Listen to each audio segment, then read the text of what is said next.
Well, there will be no ceasefire, general ceasefire in Gaza without the release of our hostages. As far as tactical little pauses, an hour here, an hour there, we've had them before. I suppose we'll check the circumstances in order to enable goods, humanitarian goods to come in, or our hostages, individual hostages to leave. But I don't think there's going to be a general ceasefire. It's not that I don't think. I think it will hamper the war effort. It'll hamper our effort to get our hostages out, because the only thing that works on these criminals in Hamas is the military pressure that we're exerting.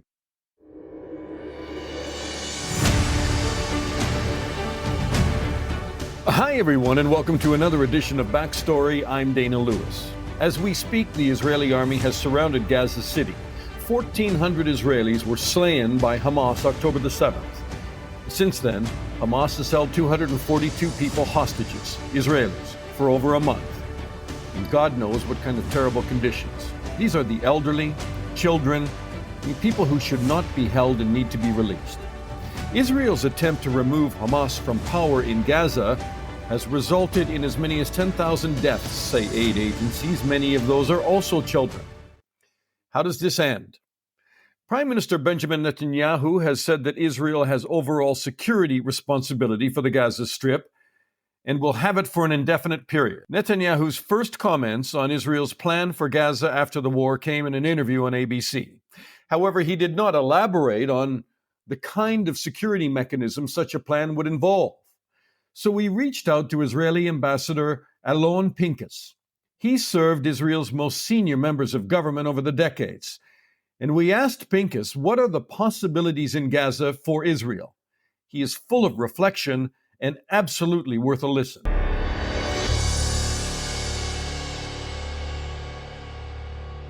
All right, Alon Pinkas served as chief of staff to Shlomo Ben-Ami and David Levy, the ministers of foreign affairs in Israel. He was a foreign policy advisor for Ehud Barak and political advisor to Shimon Peres.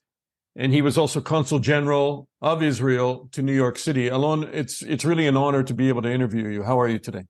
It's my pleasure, Dana. Good to be with you. How am I? All things considered, I'm okay. But emphasize all things considered, not that I'm okay.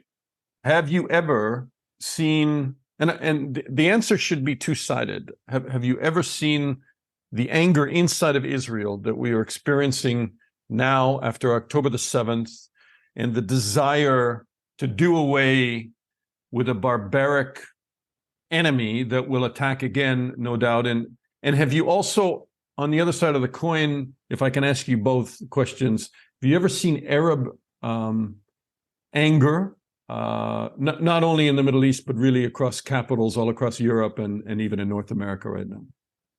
No. I mean, the short answer, the snap answer is no, I have not. And now to somewhat elaborate on that. Look, 2023 is arguably the worst year in Israel's history. Then came October 7th, and that became the worst day in Israel's history. Now, the year 2023 began with Mr. Netanyahu's constitutional coup and the pushback from large swaths of the population, hundreds of thousands every week demonstrating against him. It was divisive, it was toxic, it was politically explosive, and then came October 7th. That day became a point of inflection, if you will, in terms of the anger. But I have to say, Dana, this anger is it has two targets. One is Hamas, which was contained in your question, and it's not just anger; it's this resolve and determination to hit them as hard as possible and to get rid of them, eliminate, eradicate, obliterate, all these synonyms and euphemisms. But there's also a brewing, I mean, it's right up there, but a brewing that's not yet manifest in the streets of anger, disappointment, distrust, mistrust with Mr. Netanyahu. So you take those two combined to answer your question specifically, and the answer is no. I have not seen these levels of anger, frustration, devastation, and even humiliation that we're experiencing. Before we move to the Palestinian anger in the Arab street, if I can coin it that way, who is running the show in Israel in terms of government? Because the public feels that Netanyahu betrayed them on a number of fronts, but more than anything, they're the largest intelligence failure ever in history, the history of Israel. So then you have a war cabinet. Is Netanyahu just speaking as the prime minister, or is he still driving the show? Well, and constitutionally and politically speaking, he runs the show. Without the trust, without the respect, without the confidence of the public, or for that matter, the military.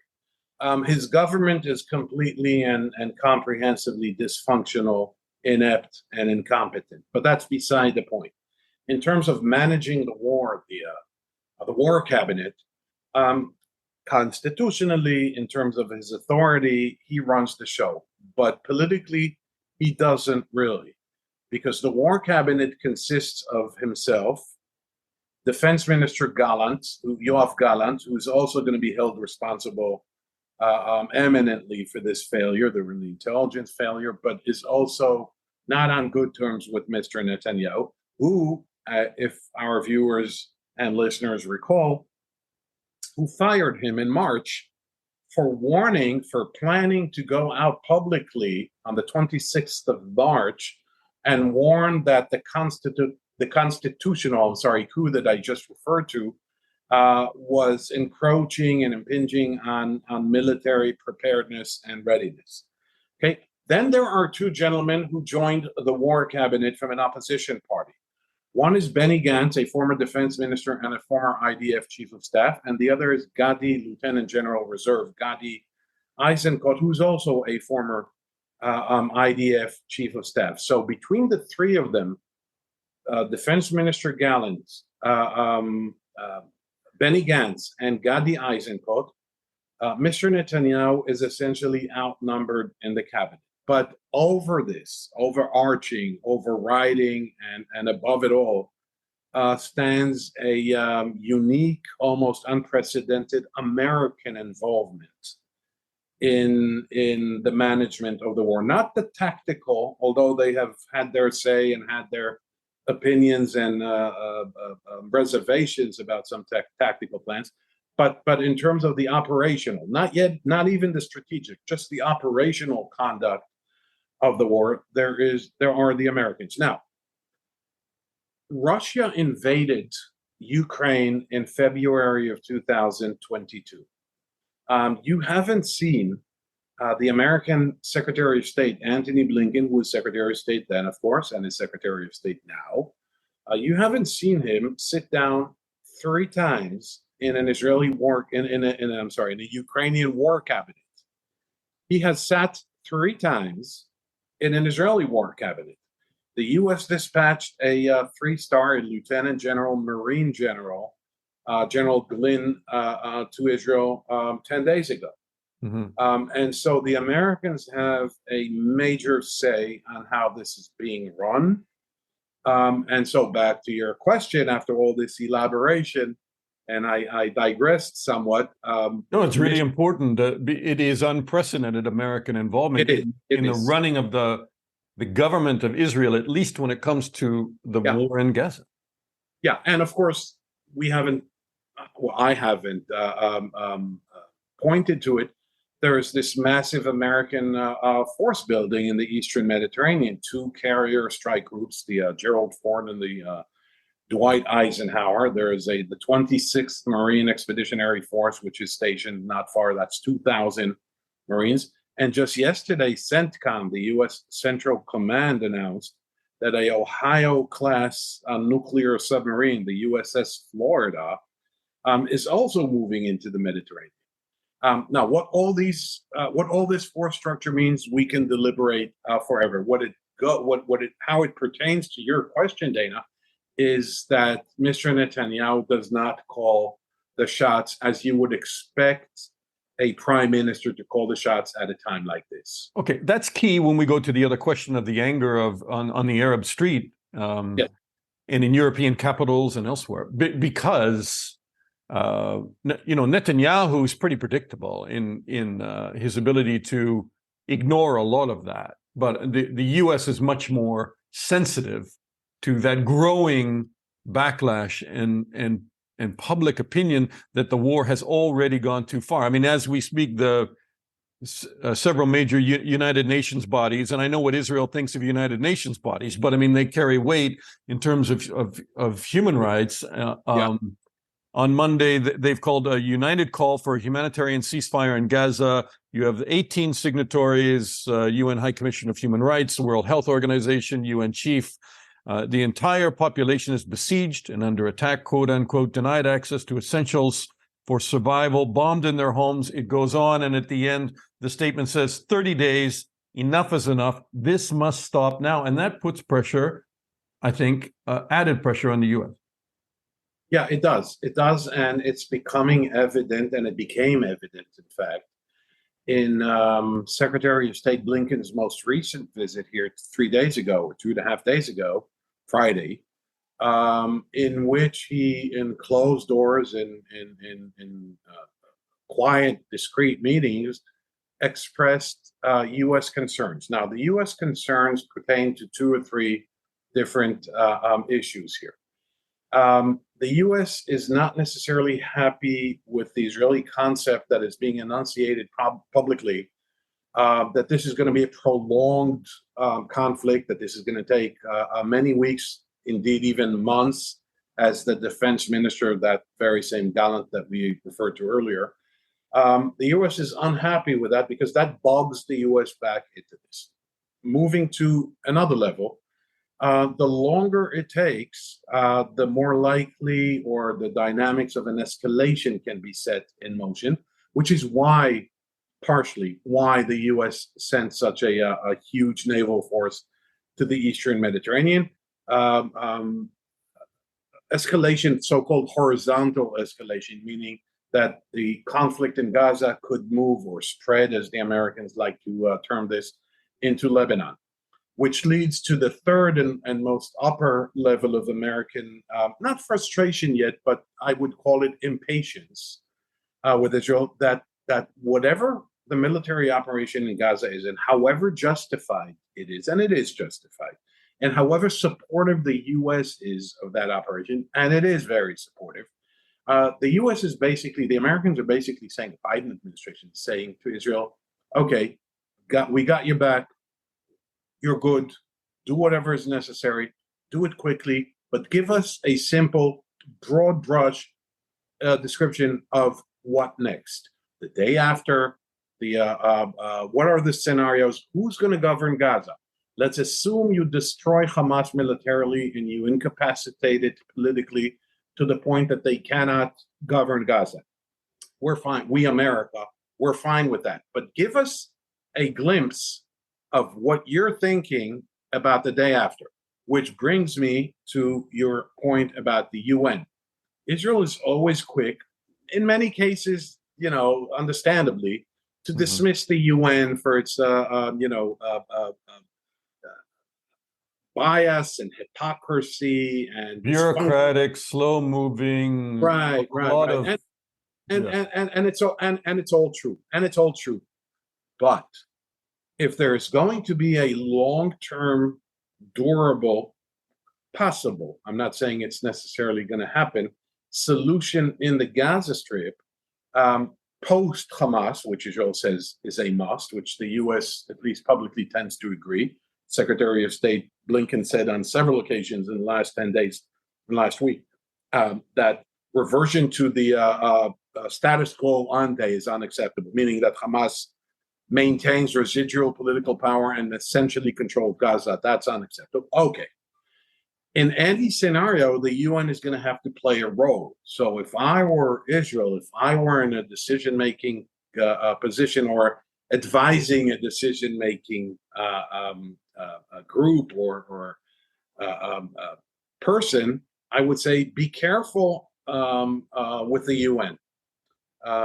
Be smart. They may have to play a key role in the day after Hamas, if there is a day after Hamas. Well, okay, that's a fair question, Dana. I mean, if there is a day after, there could conceivably not be a day after.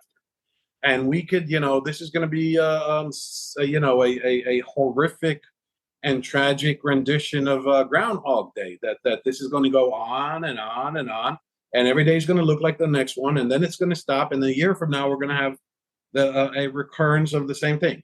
But if there is a day after Hamas, and let's do this I'll do it shortly, succinctly. Let's do it by elimination, David. Okay, who cannot rule Gaza? Well, Hamas clearly cannot rule Gaza. Israel clearly cannot rule Gaza because Israel does not want to capture or occupy or stay in the Gaza Strip for years. The Palestinian Authority, which Secretary of State Blinken yesterday in his meeting with Mahmoud Abbas, the president of the Palestinian Authority, indicated that he wants the Palestinian Authority to play a greater role. The Palestinian Authority could play a greater role, but certainly not on driving into Gaza on Israeli tanks or bayonets. Right. The U.S. certainly doesn't want to rule Gaza because the U.S. doesn't want to be bogged down with Ukraine and NATO and Russia and a long-term. And the last thing the U.S. wants is having U.S. soldiers turn up dead in Gaza. Exactly. And so you look left and you look right and you're saying, okay, so if not Israel, if not the Palestinian Authority, if not the U.S., if not Hamas, obviously, and if not Egypt, which I didn't mention, that doesn't want anything to do with 2.2 million destitute, impoverished, and frustrated people, who then? Well, then you reach the almost by elimination, the inevitable conclusion that this needs to be an international force, a trusteeship, if you want. What was called in Kosovo or in East Timor a neo-trusteeship, as opposed to the old trusteeship of the decolonialization era. Do you think, Ambassador Pinkas, do you think that's where we're heading? Let me put it this way. I think that anything else that has been tried failed. So if you come up, Dana, you or anyone who's watching us, with 37 reasons why a trusteeship won't work, I automatically and in advance agree with you. But I know for a fact what hasn't worked until now, which is why an international force or a trusteeship could be the only plausible, durable solution. Now, let me add one thing to this.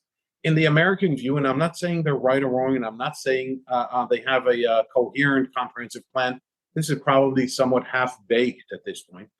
But what happens in Gaza could and should be, in American eyes, this is not me speaking, extended to the West Bank, meaning that out of this horrific, tragic, devastating debacle of October 7th, there's a silver lining, kind of, blurry silver lining of an international force that would be stationed in Gaza as a BOT, build, operate, transfer of governability, but that will be extended to the West Bank. And here we go.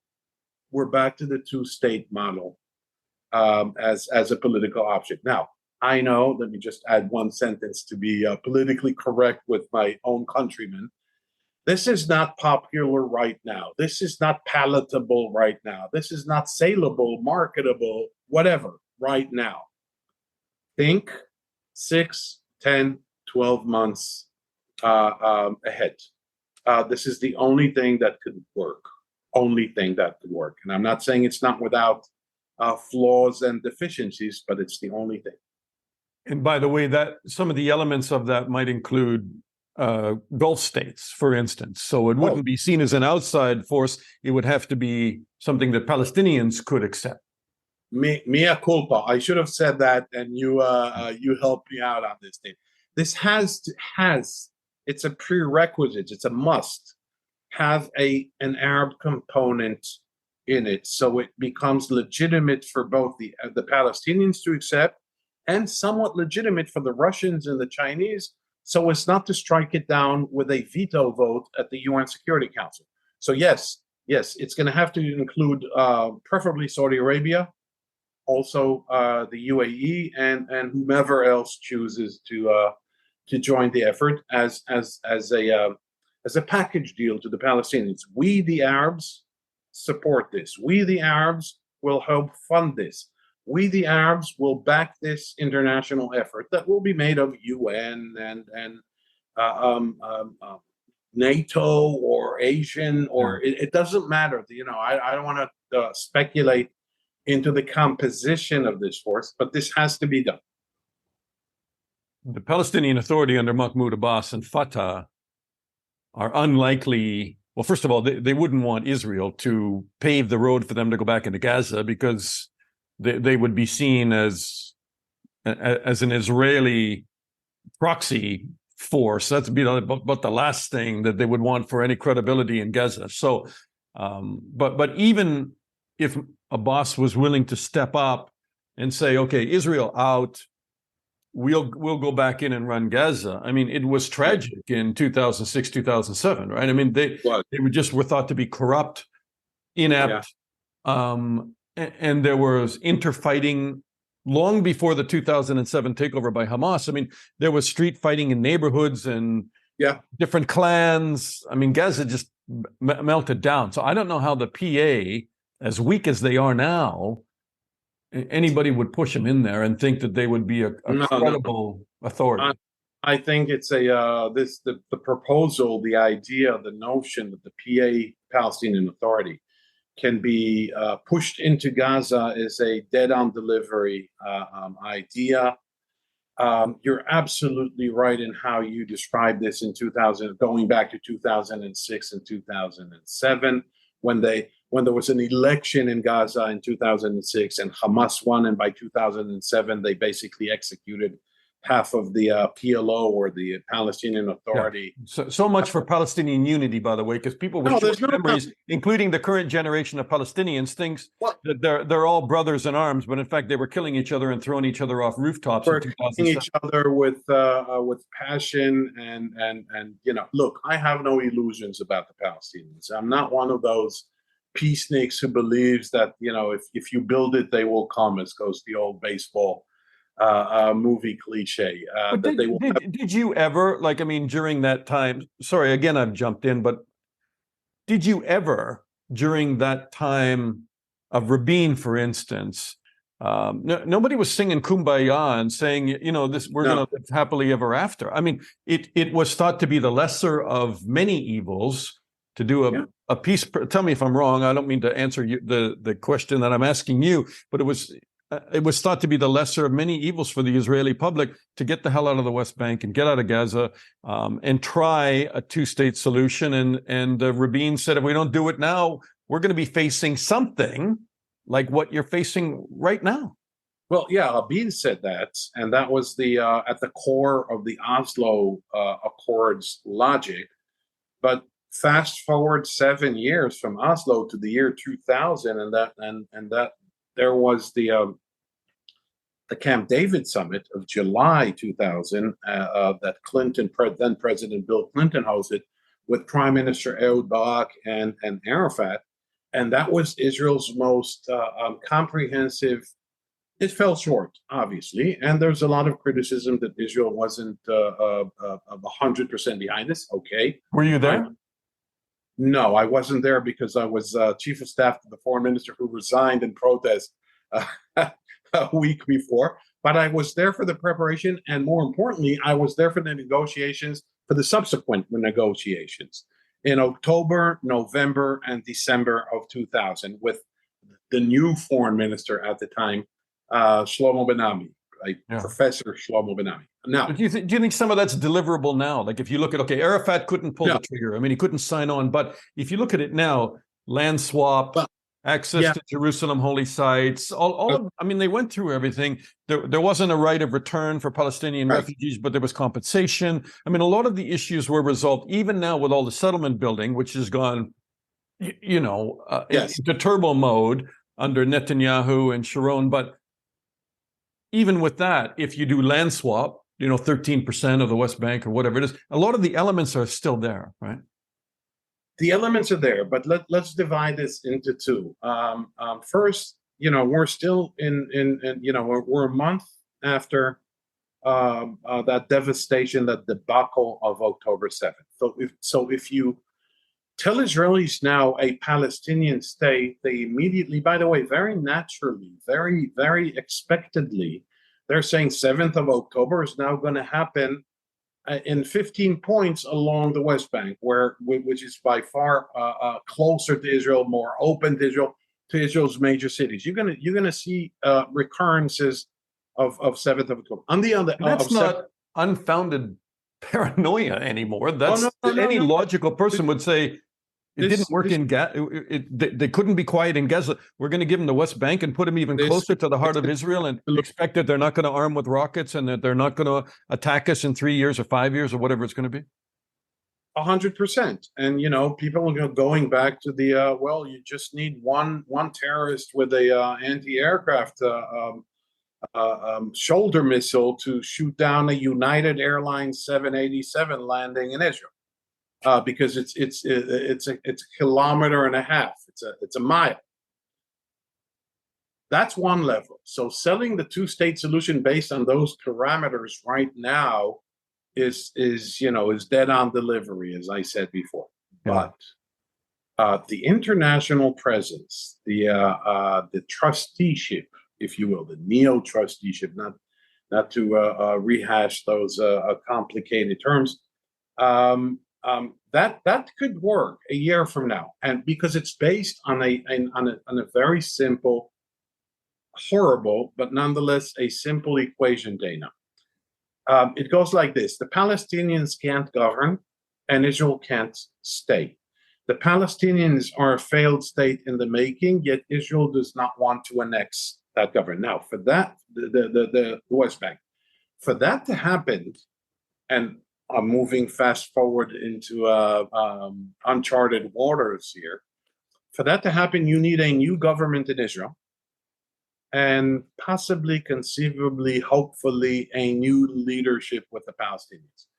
To tell you that this is a simple thing, no. So this incident, this crisis, this ongoing, raging war provided us with a solid anchor, a base. Let's start with Gaza. It was always, what are we going to do with Gaza, even if we get along with the Palestinians in the West Bank?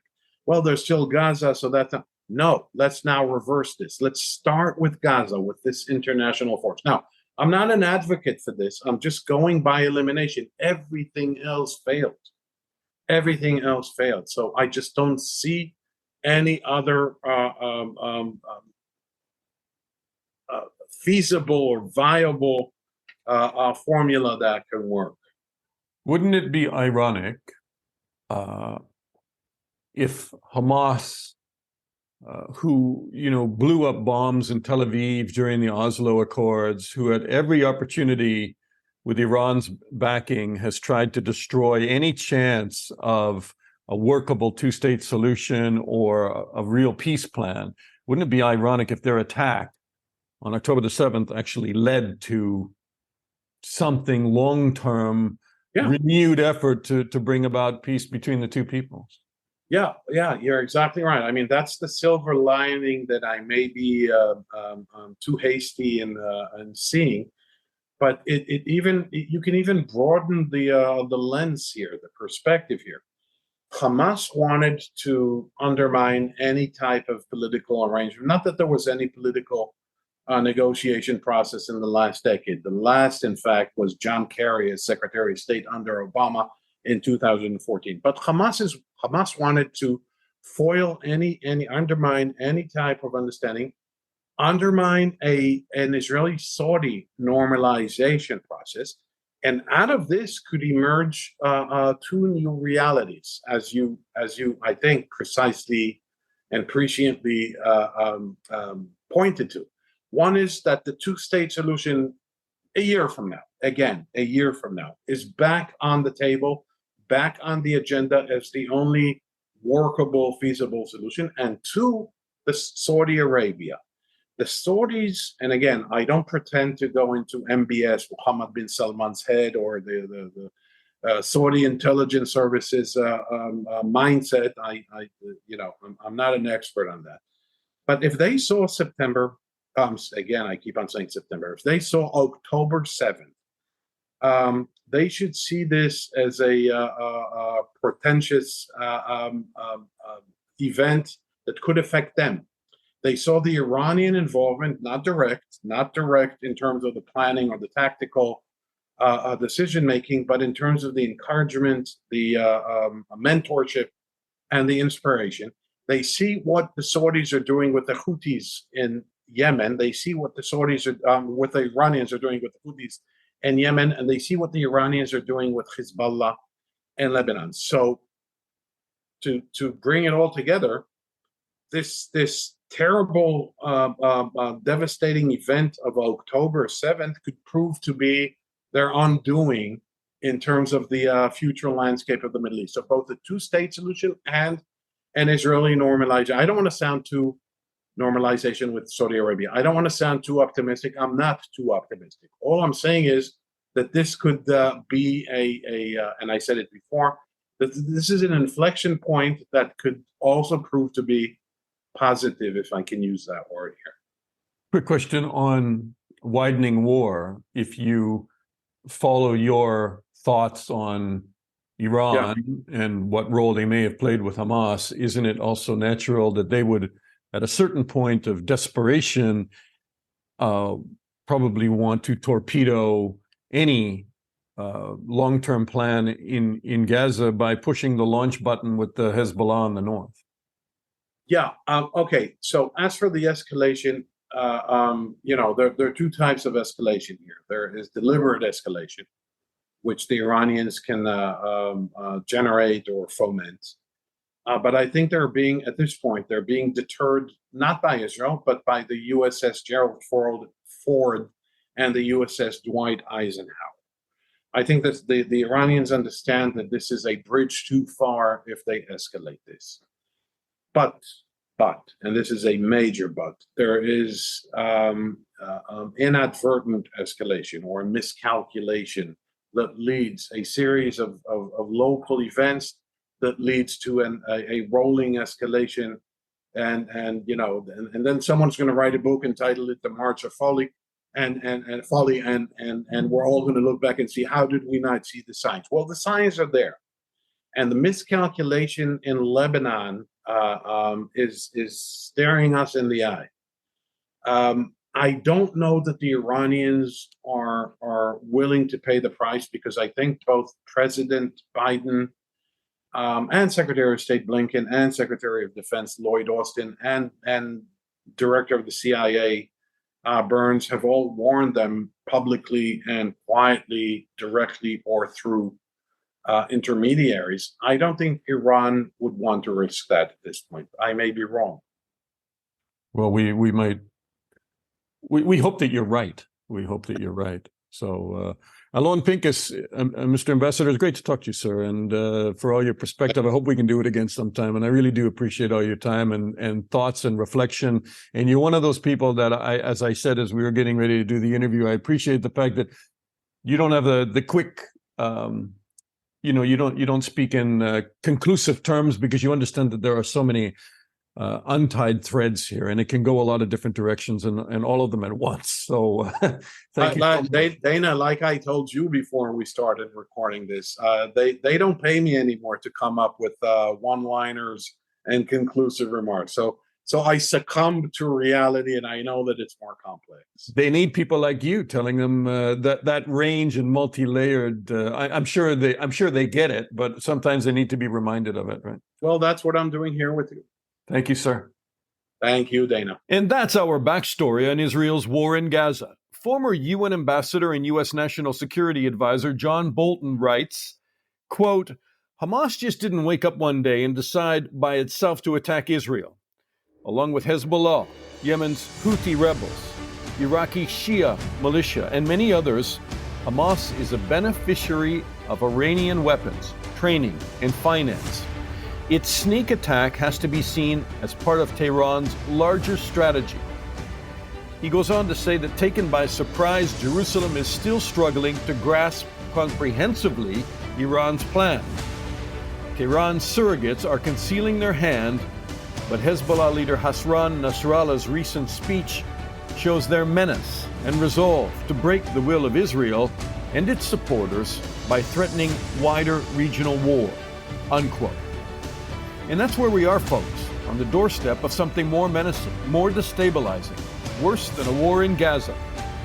And that's just the way Iran and Russia and possibly China would like it. I'm Dana Lewis. Please share Backstory, and I'll talk to you again soon.